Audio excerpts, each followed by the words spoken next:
Rejoice, rejoice, O Israel, to thee shall come Emmanuel.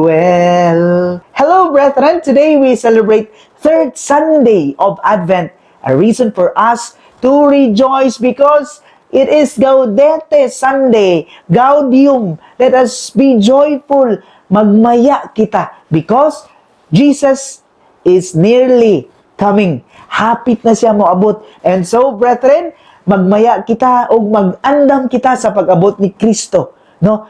There's a lot of reasons for us to be happy. Tanawa ang imuhang kaugalingon. No? Magpasalamat kita nga buhi pa ta. Magpasalamat kita nga naginahwa pa ta. And we have so many things to be thankful for, no, sa Ginoo. Daghan kaayo ang atong pamilya anaa. And for the coming of Jesus, and that we are challenged to be hopeful. We find courage and to be steadfast in our faith that the Lord will provide for us. Ayaw kawadig paglaong mga igsuon, no? That is why we have to re-examine ourselves. Check, tanaw na to. Basin baya og nagpalabi lang ang imong kaguol og kabalaka, nagsiit ka na gunahuna nga problema, nag-overthink na ka.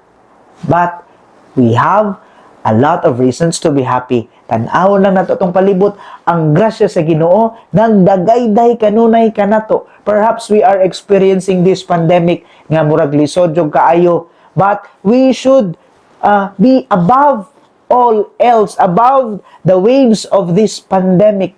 Dili kita magpalupig, no, sa hagit sa kinabuhi. And so, brethren, ang atong kandila nagsiga, no? Kusog ang siga. Kanunay, naa ang meaning niya na ang pagkamalaumon, ang anaa sa atong kalinaw o ang ato ang kalipay. Please find inspiration from our Lord Jesus Christ because He is coming for us and to save us from our sins. So, brethren, daghan kitag angay pasalamatan alang sa atong Ginoo nga labing gamhanan. Daghang salamat sa inyo pagtanaw og ang Dios nga nalangin kay natong tanan sa ngalan sa Amahan ug sa Anak ug sa Espiritu Santo. Amen.